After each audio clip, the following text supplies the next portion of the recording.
I do have a very important other, announcement that we're going to be talking about for just a few minutes. I promise to talk just for a few minutes, and if I go longer than 5, Pastor Isaac will maybe throw something at me. Okay.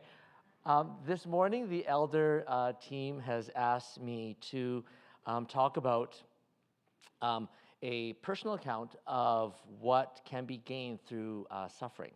Now, we are a family, and we can talk about harder topics to talk about, and suffering, I guess, is one of them that we all have, experienced in some form or another, personally, through family, friends that we have walked through some episode or some period of suffering. And I've been asked to just share what God says in the Bible about suffering and what our response should be as followers of Jesus. So everyone has suffered or knows people who have gone through some suffering or are currently going through something, health crisis.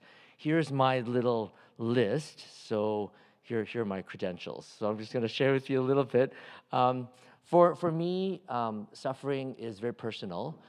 Growing up, I had my mother and other family members, uncles, grandfathers, my sister, went through not just a few days, but like for years of psychotic depression, hospitalization, psych ward.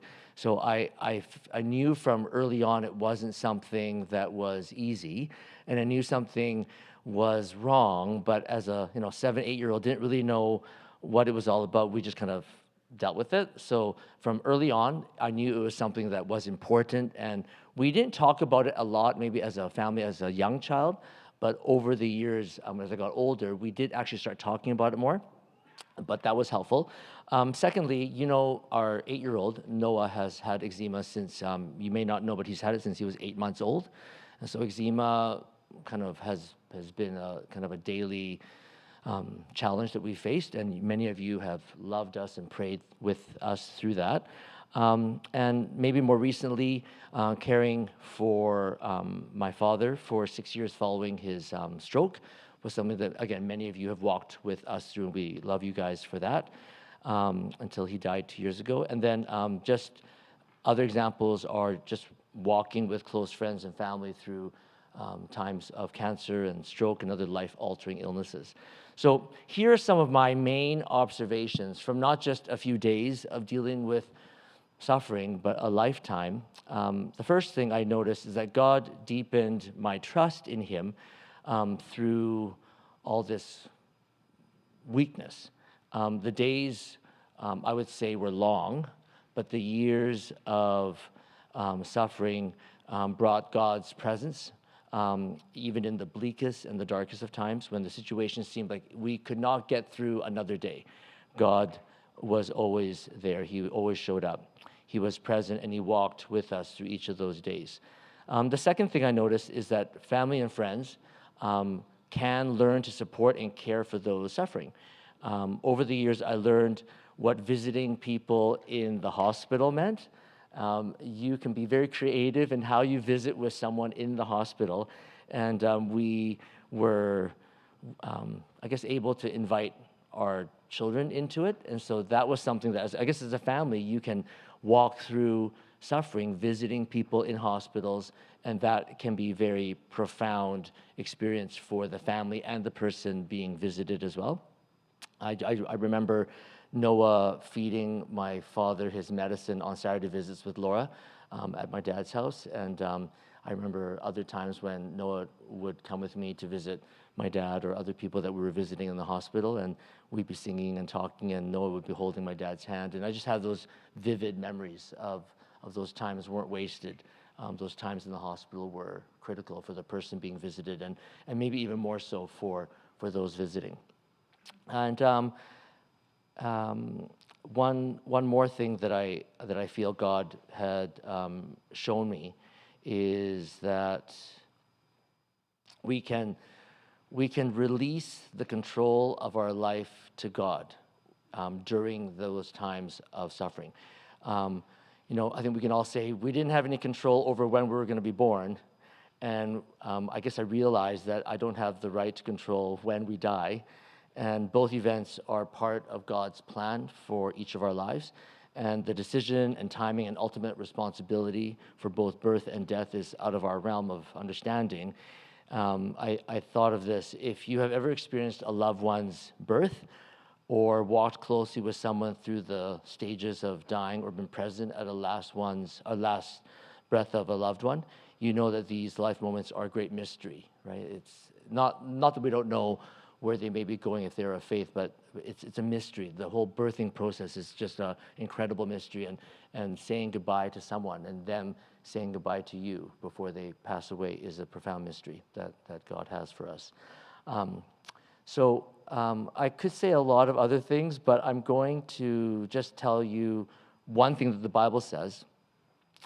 Bible says that all human life is sacred and precious because it is rooted in creation. Mankind is not viewed as a cosmic accident, but as the product of a carefully planned and executed creation by an eternal God. Human dignity is derived from God, and man is a finite and dependent creature, but he has been assigned a high value by the Creator. And just lastly, God said, "Let us make man in our image, after our likeness."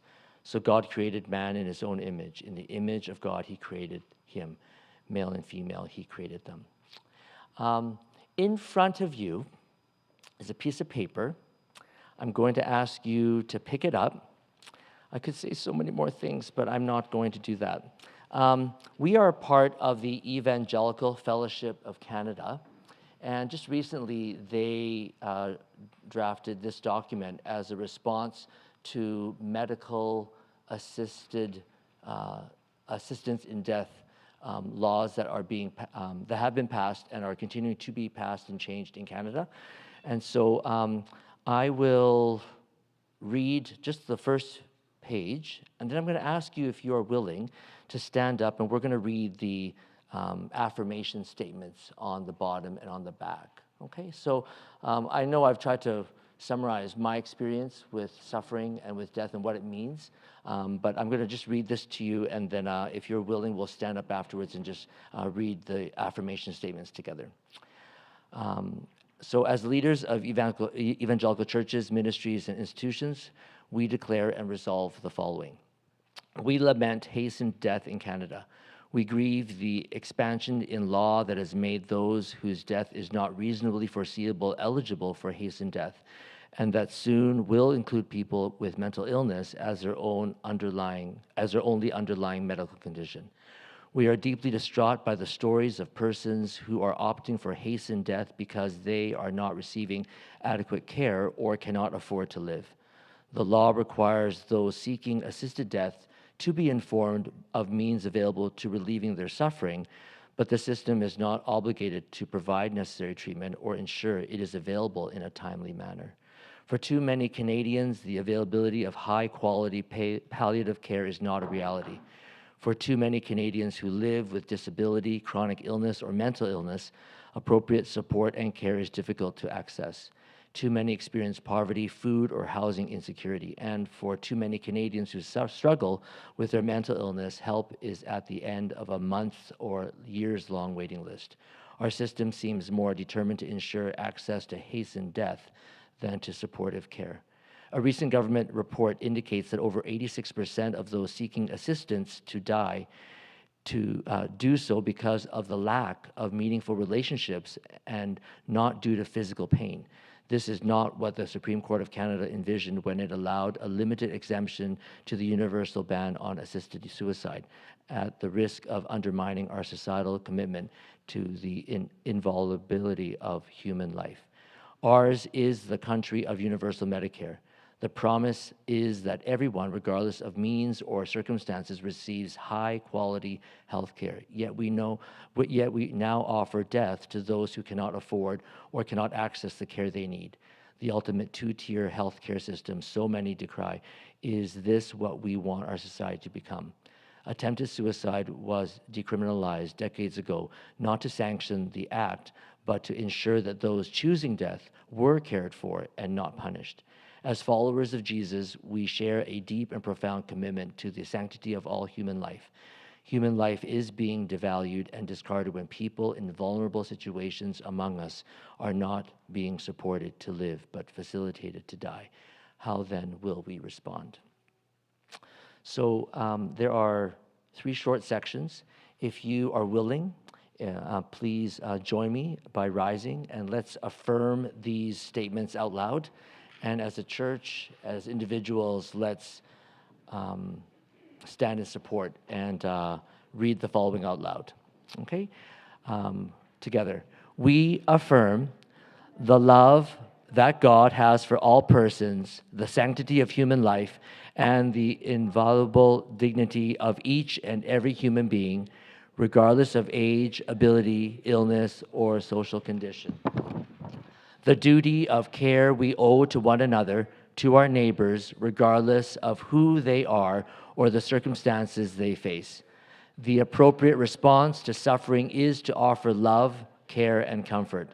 The importance of holistic care and the provision of pain control, as well as psychological, spiritual, and emotional support.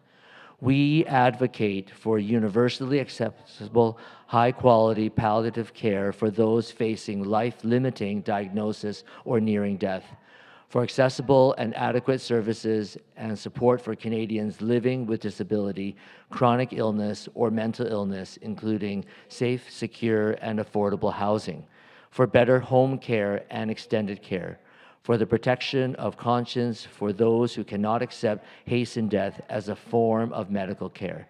We commit to demonstrate the love of God in the lives of those feeling abandoned and without hope, to mobilize our communities to care for and comfort those who are suffering and alone in their neighborhoods, towns, and cities, to ensure people with disability, chronic illness, and mental health struggles are welcomed into full participation and belonging in our churches and communities. Let's finish. This we affirm, advocate, and commit as followers of Jesus and children of a loving God who called us to love him and our neighbors as ourselves, affirming all of us are created in his image and of inestimable worth. Thank you so much. Please be seated.